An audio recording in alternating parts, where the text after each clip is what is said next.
From VOA Learning English, this is the Economics Report. In Britain, demonstrators recently protested outside the Treasury to call on the world's richest countries to act against tax havens. These are countries or territories that have low tax rates for businesses.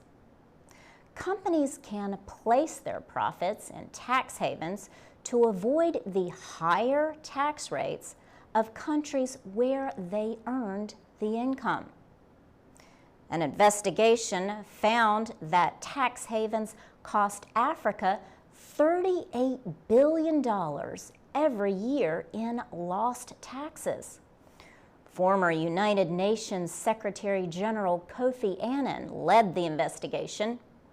The demonstrators at Britain's Treasury called on Chancellor George Osborne to discuss the practice with finance ministers from other wealthy countries. Melanie Ward is with the Enough for Everyone If campaign.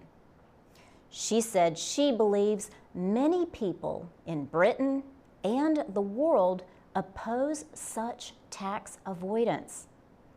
Tax havens and low-tax countries like Ireland are popular, but critics of tax havens say big companies transfer profits out of the countries on which their income depends. Ronan Pilon is a professor at City University, London. He says capital in some African countries is funding development in other parts of the world because of such transfers. The charity Action Aid says the brewing company SAB Miller uses a complex system of tax havens. It says this system moves profits out of the company's operations in developing countries like Ghana. SAB Miller denies any tax abuses.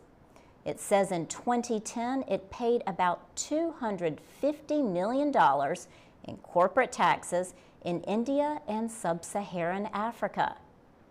British Prime Minister David Cameron has promised to discuss the issue of tax havens at the G8 leaders meeting in June. For VOA Learning English, I'm Laurel Bowman.